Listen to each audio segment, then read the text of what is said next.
If he's not the best small forward in the competition, he's very close to it. Eddie's not only loved by the whole Adelaide community. I mean, it's the whole football community that loves Eddie. That's just the nature of who he is.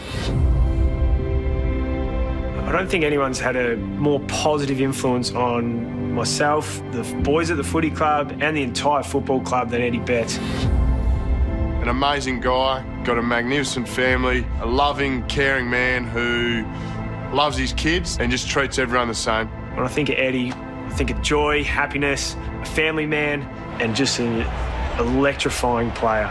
Still in. Eddie fooled them all. Escaped. Eddie Betts. Eddie, the unbelievable. It does not get any better than that. And someone that just brings energy and just draws people in. Takes the kick to the top of the square. Kept it alive. The ace in the pack was none other than Eddie Betts. His smile's probably the best smile we've got at the footy club too. For him to be able to reach 300 games, I'm looking forward to being a part of it, and I'll just get out of his way and he can put on the show. He blows him away. Oh, Eddie. What a great taster of all that he's given us. Let's go. Did you hear those laugh? He's let us into the lounge room. Eddie Betts, welcome to AFL360 and congratulations on game 300. Thanks, Robbo. Thanks, Gerard. Thanks for having me. What does it mean to you? I haven't really thought about that yet. I've received a lot of text messages this week, and it's kind of reflecting on where the journey started to now, and I just can't believe that I've lasted this long in the system, to be honest. And probably more importantly, what does it mean to your family? Your mum and dad, your cousins, your uncles and aunties, your wife, your kids? Yeah, it means a lot. Just knowing that, where I've come from and the journey that I've had. My mum and dad split up when I was young. My dad lived in Port Lincoln. My mum lived in Western Australia, and I shifted across there to live with my mother and all my family there. And then I moved back across with my dad. And then when I was 14, just out of the blue, moved to Victoria with my mum and my auntie. And it was tough, really tough times. And, we wanted to try something new and, get out of that little bubble that we lived in. And, here I am now. So where will you have family come from on the weekend, Eddie, to be part of it? Yeah, I've got a lot of family coming. My dad's flying from Port Lincoln on Sunday. My mother and my auntie are coming from Kalgoorlie on Friday. I've got my cousin coming from Perth, my other brothers from Kalgoorlie. I got family from Noosa, a friend from Darwin, so they're coming from all over the place. Hey, Ed, we can sit here and just talk to you and ask you how great you are, and you're not going to join in this conversation. I think the more important conversation, and you spoke about that journey, we have spoken before, so, it's stuff I know, and I'd love you to talk about it again. Life could have taken a different turn when you were in Port Lincoln, couldn't it? Yeah, it could have. Doing all the wrong things as a young kid, not going to school, skipping, drinking, smoking as a young kid, and stealing as well. So that's when my mum come across and saw the stuff that I was doing, and my auntie, and we decided to pack everything up and move across to Victoria out of the blue.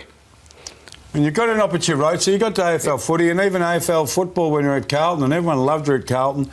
But even that, we got a challenge for you, and at one stage you jumped in your car and you drove off, and Carlton great man Shane O'Sullivan went up the highway and grabbed you and, I suppose, rescued you back to football. Yeah, there were some pretty dark times. There was a lot of things outside of footy that was happening. I did have a massive gambling problem as well, and most of my money on weekends will be going to that, and I'll be left without any money. Sometimes no food, and it was tough, and there was a lot of stressful things that were happening around that. And I started driving towards Sydney, and I started crying and thinking, what am I doing? I rang Shane O'Sullivan. He said, come into the footy club and let's have a chat. So I drove back to the footy club. went into Shano's office and he sat me down and gave me a cuddle and said, don't worry about everything. Just try to surround yourself with some positive people and the boys, and try to keep your mind off a lot of things that's happening outside of footy. And that's what I did. I came into training, trained hard. I spent my time around the boys and just took my mind off things and just played footy. And Shano was a great man. He kind of took me under his wing when I first got to the Carlton Football Club. He's like my second dad, Shano, and I'm very proud that he's coming across this weekend to watch the game. So when you got your life together and you got your goals in front of you, and Carlton and you're putting yourself on the same path, did football open up for you, Eddie? Because we look at you as a player, and for everyone who's played the game, they go, wowee, and people say, look at this man play. But you must have a freedom in the mind to be able to do what you did. When did that come to you think? I think, Robbo, when football opened up to me, it was, I guess everyone would have known the boat cruise, the famous Carlton boat cruise. And I went out that night and I got arrested in Melbourne CBD, and I spent the night in the cells. It was very, very scary, just sitting there with someone else laying on the hard concrete bed next to you, just shaking, and you think to yourself, what am I doing? Is this going to be the end of my career? And I sat down and spoke to my wife Anna, and decided to snap out of it, and I had to change my ways professionally, had to become a professional athlete, because I like to go out and enjoy myself a lot. And after that, I kind of sat down with my wife, and she supported me through it, and we set down some boundaries, and I had to learn how to be a professional athlete. I had to go out and train hard and concentrate on my footy, and that's what I did, and ended up putting myself on the right path. So for the challenges that you've faced, Eddie, and those that you've overcome, the actual act of playing football, and this is where you've provided a disproportionate amount of joy to all of us watching, how do you find the actual act of playing the game? It's kind of funny, because when I go out and play, and when I'm playing my best footy, I don't think at all. I'm just having fun. I'm enjoying. I'm smiling, and you're not thinking. You're just actually playing. You're not worrying about structures. You're not worrying about the game plan. You're just going out there, having fun, and smiling. So when you're in the moments, we're watching some of these highlights now. Is it instinct? Does it make sense to you? How do you rationalise it? When you look back at it and go, oh, that panned out all right. How do you rationalise those moments? Yeah, it's funny, because sometimes I look at it and like you said, it's on instinct, and some of the goals that I've kicked, I've kind of watched it back and I think, how did I do that? And and in that moment, when I'm on the footy field, you're just not thinking. It's just on instinct, and you're in the moment, and you just got to try and make something happen. And sometimes they go through, sometimes they don't, but when they do, it's always a big smile. You'll be the 86th player to reach the 300-game milestone. The subset of Indigenous players is limited to Goods, Sean Burgoyne, Andrew McLeod, O'Loughlin and Wanganeen. How do you feel about taking a place in the company of those 5 all-timers? I was actually talking about that today, Gerard, and I felt embarrassed, to be honest, because just looking at those names, those the greats of the game, and they've accomplished and achieved so much in our game, and they're wonderful players. I got a text message today from Adam Goods just to congratulate on the 300, and Gavin Wanganeen as well, which was good to get a text message from. Now, Eddie, I've got my favourite moment of your career. I would love, just be big-headed for a second, can you? And tell me, what was the very moment that you loved the most? We just showed a highlight of you at Carlton, kicking a goal in the pocket where you danced around and danced backwards and kicked the goal, and you smiled and everyone was smiling. That's my favourite moment of you. Give us your... Essendon, it was Robbo? against Essendon. Yeah. Give us your... Yeah, I remember that. Give us your favourite goal, Ed.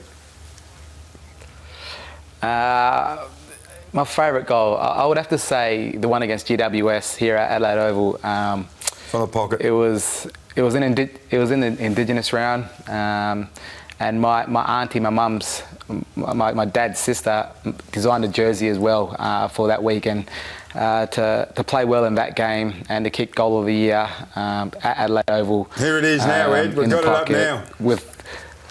With her jersey on was unbelievable, and I'll have to say that's the favourite.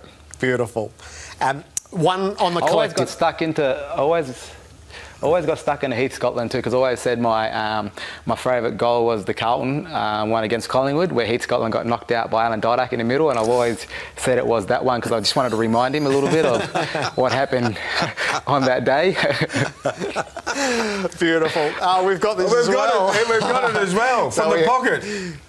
Do ya? We had your greatest hits lined up. So just one on the collective, Eddie. It feels pretty intense around the Crows. Are you sensing that at the moment after a less than expected start to the season? Yeah, a little bit. I mean, we're not playing our best footy.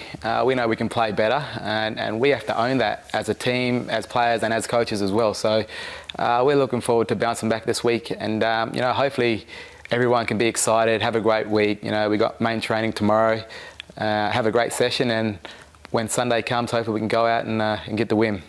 Go well. I hope it's a great celebration and worthy of all that you've done for the game, and thanks for joining us tonight. Thanks, guys. Thanks for having me. Well done, Ed. Eddie Betts. Eddie Betts. On AFL360. That's who he is, Eddie Betts. There's a few different ways to break his career down, so joining that group of Indigenous players is phenomenal company. The other way is there's only 3 players who have kicked 250 goals at 2 clubs. They're Lockett, Franklin and Betts. And Betts. Yeah. He's sold short, Eddie. He's been a magnificent player. You used the word joy, and I did separately. And so did Rory Sloane. There's a lot of negativity in football, Gerard, but there's nothing negative about Eddie Betts. All right.